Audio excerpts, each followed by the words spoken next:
వ్యాప్తంగా BC JAC బంద్ కొనసాగుతోంది. RTC డిపోల్లో ఎక్కడికక్కడ బస్సులను బీసీ సంఘాల నేతలు అడ్డుకున్నారు. దీంతో ప్రయాణికులు ఇబ్బందులు పడుతున్నారు. స్థానిక సంస్థల్లో బీసీలకు 42% రిజర్వేషన్ల అమలు కోరుతూ బంద్ నిర్వహిస్తున్నారు. అత్యవసర సేవలు మినహా మిగతా రంగాలన్నీ బంద్ పాటిస్తున్నాయి. ఈ బంద్కు రాష్ట్రంలోని కాంగ్రెస్, బీజేపీ, బీఆర్ఎస్, వామపక్షాలతో పాటు మైనార్టీ, విద్యార్థి, ప్రజా సంఘాలు మద్దతు ప్రకటించగా మేధావులు సంఘీభావం తెలిపారు. రాష్ట్ర వ్యాప్తంగా ఆర్టీసీ బస్సులు బయటకు రానియకుండా డిపోల ముందు బీసీ నేతలు నిలువరిస్తున్నారు. నేషనల్ హైవేల దిగ్బంధం, టోల్ ప్లాజాల వద్ద నిరసనలు చేపడుతున్నారు. కేంద్ర, రాష్ట్ర ప్రభుత్వాలు వెంటనే స్పందించి బీసీల 42% బిల్లును ఆమోదించాలని, లేని పక్షంలో పెద్ద ఎత్తున ఆందోళనలు చేపడతామని హెచ్చరించారు.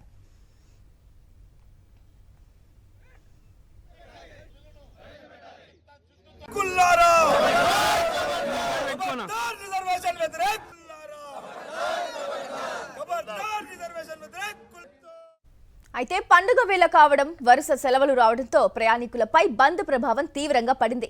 ఎంజీబీఎస్ లో బస్సులు ఎక్కడికక్కడే నిలిచిపోయాయి. దీంతో సొంత ఊళ్లకు వెళ్లే ప్రయాణికులు తీవ్ర ఇబ్బందులు ఎదుర్కొంటున్నారు.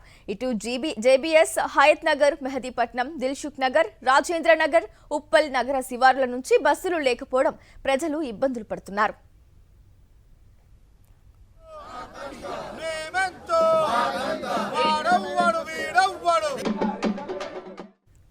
రైట్, ఇక మోర్ డీటెయిల్స్ మా correspondent Shekhar RTC cross road నుంచి అందిస్తారు. శేఖర్,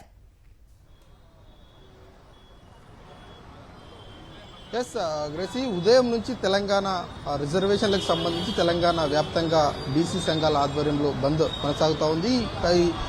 ఈ బంద్కు అన్ని రాజకీయ పార్టీల యొక్క మద్దతు లభించింది. అన్ని రాజకీయ పార్టీలకు సంబంధించినటువంటి నాయకులంతా కూడా ఈ బంద్లో పాల్గొన్నటువంటి పరిస్థితులు ఉన్నాయని చెప్పుకోవాలి. బీఆర్ఎస్ పార్టీకి సంబంధించినటువంటి నాయకులంతా కూడా ఈ బంద్లో పాల్గొన్నారు. ఆర్టీసీ క్రాస్ రోడ్లో బీఆర్ఎస్ పార్టీకి సంబంధించినటువంటి నాయకుల ఆధ్వర్యంలో నిరసన కొనసాగుతోంది. మనతో పాటు మాజీ చీఫ్ విప్ వినయ్ భాస్కర్ ఉన్నారు. పోరాటం ఎవరి మీద?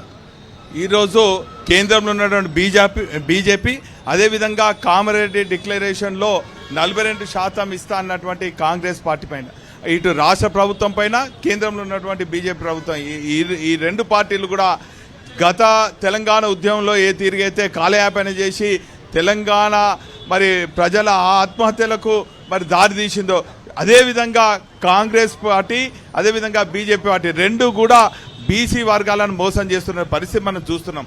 అందుకే ఈరోజు రాష్ట్రంలో ఉన్నటువంటి కాంగ్రెస్ పార్టీ తన చేతులు ఉన్నటువంటి అనేక అంశాలను కూడా కాలరాస్తూ కేవలం ఈ స్థానిక సంస్థలను 42% ఇస్తా అని చెప్పి జీవోలు, ఆర్డినెన్స్, గవర్నర్ దగ్గర బిల్లులు, అదేవిధంగా ఢిల్లీలో జంతర్ మంతర్ దగ్గర డ్రామాలు, ధర్నాలు ఇవన్నీ కూడా చేస్తూ ఈరోజు సుప్రీంకోర్టు కూడా రిజెక్ట్ చేసినటువంటి సందర్భంలో బీసీ వర్గాలలో ఒక చైతన్యంతో పాటు అసహనం గురైనరు.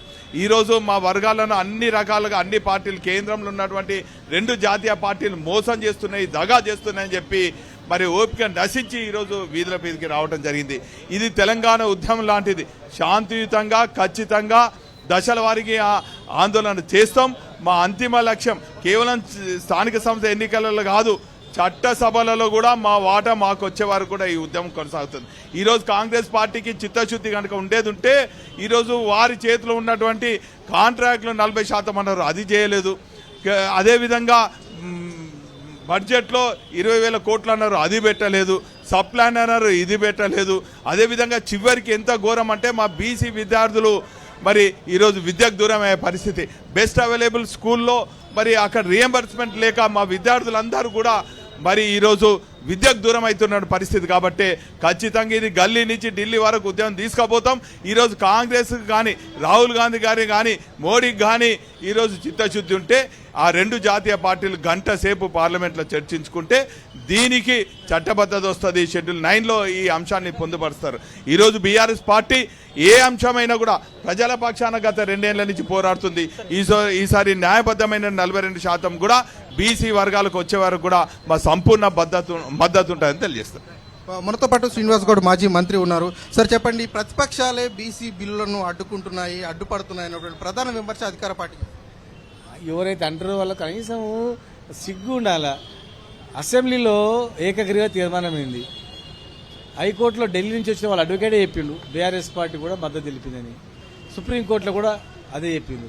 ఏడాడుకున్నాం చెప్పు. పార్లమెంట్లో కావాలి చట్టబద్ధత అంటే. పార్లమెంట్లో మీరు పెట్టినరా? బిల్లు పోయిందా? కనీసం పార్లమెంట్లో మీరు మాట్లాడిన ఒక మాట మాట్లాడినా? పార్లమెంట్లో ఒక ఎంపీనే మాట్లాడినా? రాహుల్ గాంధీ గారు మాట్లాడిండా? ప్రెసిడెంట్ ఆఫ్ ఇండియా దగ్గర పంపిన బిల్ల గురించి ఎవరైనా కలిసినా పోయి? 240 మంది ఉన్నారు బీజేపీ కూటమి, కాంగ్రెస్ కూటమి. వాళ్ళందరూ కూడా మాట్లాడవచ్చు కదా. వాళ్ళందరూ కూడా జంతర్ మంతర్ దగ్గర ధర్నా చేయొచ్చు కదా. కాంగ్రెస్ పార్టీ ధర్నా చేయకుండా, మాట్లాడకుండా ఉట్టిగా ధర్నా చేసి ఇక్కడికి వస్తే అవుతుంది, బిల్లు పాస్ అవుతుందా? ఇదంతా దగా మోసం. ఇదంతా కాంగ్రెస్ కానీ బీజేపీ కానీ వాళ్ళది బాధ్యత. ఈ ప్రజలందరూ రోడ్ల మీద రాకుండా, ధర్నాలు చేయకుండా, గొడవలు కాకుండా అందరు కలిసిమెలిసి ఉండాలంటే కూడా వాళ్ళ చేతిలో ఉందంతా. వాళ్ళు అనుకుంటే అడ్డు చెప్పేది ప్రతిపక్షం అడ్డే చెప్తలేదు, ప్రతిపక్షం ఓకే ఇస్తా అంటుంది. ఇంకేమంటాం చెప్పండి. కనుక ఇదంతా ఎన్నో రోజులు మోసం చేస్తూ వచ్చింది కనుక ఇది ఒక రకమైన మోసం, కన్ఫ్యూజన్ మోసం. ఇది కాంగ్రెస్ పార్టీ కానీ ఈ పార్టీలన్నీ కూడా కన్ఫ్యూజ్ చేస్తా ఉన్నాయి జనాన్ని. ఇది మొత్తానికి అధికారంలో ఉన్నటువంటి రాష్ట్రంలో కాంగ్రెస్ పార్టీ, అట్లాగే కేంద్రంలో బీజేపీ పార్టీ బీసీలను, పేదలను మోసం చేస్తుందంటూ బీఆర్ఎస్ పార్టీకి సంబంధించిన నాయకులు విమర్శలు చేస్తా ఉన్నారు. ఇది ఆర్టీసీ రాష్ట్రంలో ఉన్న తాజా పరిస్థితి. Vote studio.